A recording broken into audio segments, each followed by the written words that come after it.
Hello friends, मैं आपका अपने YouTube चैनल पर स्वागत करता हूं। दोस्तों, आज हम बात करेंगे कि हम कैसे ये पता लगाएं कि हमें हार्ट अटैक होगा या नहीं, और दूसरा किन बातों का ख्याल रखें कि हम हार्ट अटैक से बचे रहें। क्योंकि आजकल जैसे न्यूज़ आ रही है कि पीछे जैसे सिद्धार्थ की डेथ हो गई, और यंगस्टर्स जो हैं, जो काफ़ी फिट हैं, फिजिकली काफ़ी फिट हैं, उनको भी हार्ट अटैक हो रहा है। तो ऐसे में मन में एक डर सा बना रहता है कि हम ये कैसे पता करें कि हमारा हार्ट सुरक्षित है या नहीं। तो इसको जानने के लिए हमें कुछ एक फैक्टर्स हैं, उनको कंसिडर करना पड़ेगा। अगर ये फैक्टर हम सही तरह से इनको जांच कर लें, ईमानदारी से इसकी परख कर लें, तो ये पता चल जाएगा कि हमें आने वाले समय हार्ट अटैक होगा या नहीं।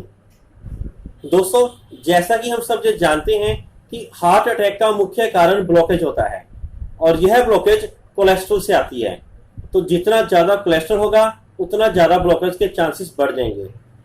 और दूसरी बात, जितनी मेजर आर्टरी इन्वॉल्व होगी उतना मैसिव यानी बड़ा हार्ट अटैक होगा।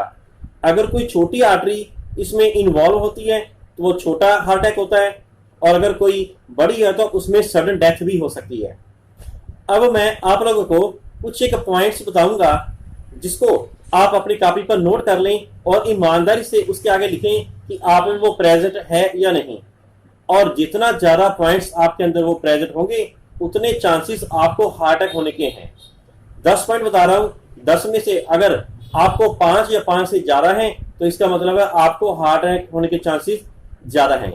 जिनमें सबसे पहले आता है कि क्या आप अल्कोहल यानी शराब का सेवन करते हैं, और अगर करते हैं तो उसकी जो ड्यूरेशन है कितनी है, मतलब डेली आप पीते हैं या एक दिन छोड़ के, या कितनी बार पीते हैं और कितनी क्वांटिटी में पीते हैं, ये सबसे ज़्यादा है।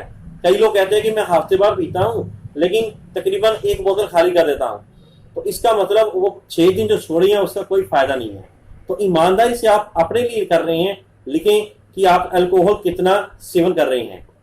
दूसरा है कि आपका ब्लड प्रेशर कितना रहता है, और ये ब्लड प्रेशर आपको अगर बढ़ रहा है तो कितनी देर से आपका ये बढ़ रहा है।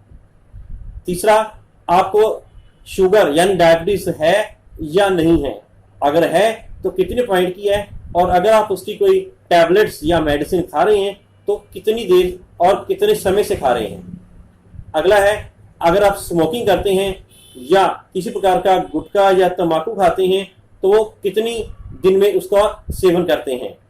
उससे अगला है ओबेसिटी यानी मोटापा, वो आपको कितनी देर से है और कितना वजन आपका नॉर्मल से ज़्यादा है। और उससे अगला है कि आप नॉनवेज का कितना इस्तेमाल करते हैं, मीट, अंडा, मछली, इसका कितना आप हफ्ते में सेवन करते हैं। और साथ ही साथ एक बात का और ख्याल रखना, कोलेस्ट्रॉल सिर्फ नॉनवेज से नहीं बढ़ता, दूध और पनीर से भी बढ़ता है। इसका भी आपको नोट करना है कि आप कितना पनीर या दूध आप लेते हैं, क्योंकि कोलेस्ट्रॉल की सिर्फ एनिमल सोर्स से होती है, कोलेस्ट्रॉल कभी भी प्लांट सोर्स से नहीं मिलता है।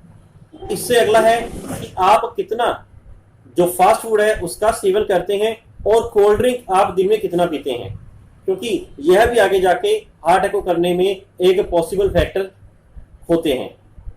अगला है कि आपको कभी छाती में दर्द हुआ है, अगर हुआ है तो कितनी देर तक वो ठीक हो गया, यानी 2 सेकंड बाद हुआ, 4 सेकंड, 10 सेकंड, कितनी देर तक रहा और कितनी देर बाद वो ठीक हुआ, और क्या उसको ठीक करने के लिए आपने कभी कोई मेडिसिन का इस्तेमाल किया है। अगला है कि आपको चलने पर दम तो नहीं फूलता, यानी जब आप कोई मॉर्निंग वॉक करते हैं या वैसे चलते हैं तो थोड़ा चलने पर आपको सांस तो नहीं फूल जाता, या आप जब सीढ़ियाँ चढ़ते हैं तो सीढ़ियाँ चढ़ने में आपको परेशानी तो नहीं होती, आपको पसीना तो नहीं आता, या आपका दम फूलने तो नहीं लग जाता। अगला जो इम्पोर्टेंट है कि आपको कभी वॉशरूम में जाने पर, चाहे आप नहाने जाएं या अपने आप को फ्रेश करने के लिए जाएं, कभी आपका दम तो नहीं फूलता, क्योंकि देखने में ये आया है कि ज़्यादातर हार्ट अटैक वॉशरूम में होते हैं। इसके कई कारण हैं, वो एक अलग से वीडियो बनाएंगे। तो अब ईमानदारी से देखें कि जितने पॉइंट्स मैंने आपको बताए हैं उतने में से कितने आप में प्रेजेंट हैं। जितने ज़्यादा आप में प्रेजेंट हैं उतना आप हार्ट अटैक होने के चांसेस के करीब हैं। और अब ये जानते हैं कि वो कौन सा ऐसा लैब टेस्ट है या ऐसी कौन सा वो टेस्ट है जिसको करने से पता चल जाए कि हमारे हार्ट के अंदर कोई ब्लॉकेज हुई है कि नहीं। तो हम जब डॉक्टर के पास जाते हैं तो हमारा ईसीजी या टीएमटी या इको करवा के देखता है, लेकिन उसमें भी पूरी तरह से पता नहीं चलता है कि हार्ट में कितनी ब्लॉकेज है। तो उसके लिए सबसे बढ़िया तरीका है कि आप हार्ट की सीटी कॉर्नरी स्कैन कराएं या एंजियोग्राफी जिसको बोलते हैं वो करवाएं। इससे आपको पता चल जाएगा कि आपके अंदर कितने % ब्लॉकेज है, और अगर कोई मेजर आर्टरी इसमें इन्वॉल्व है तो वो भी पता चल जाता है। यह एक बहुत ही सुरक्षित तरीका है, इसमें किसी भी प्रकार का हॉस्पिटल में भर्ती नहीं होना पड़ता है और ना ही किसी भी प्रकार की कोई तार वगैरह जो है नसों में डाली जाती है। ये एक सेफ प्रोसेस है, इसको कोई भी कभी भी किसी समय भी करवा सकता है।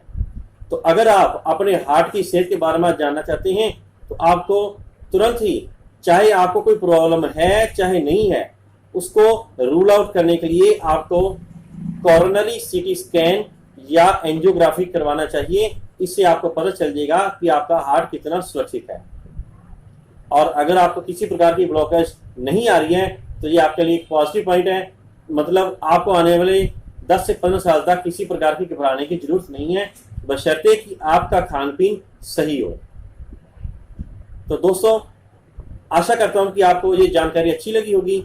अगर ये जानकारी आपको अच्छी लगे तो मेरे इस वीडियो को लाइक करें, शेयर करें और मेरे इस चैनल को सब्सक्राइब करें। Thank you.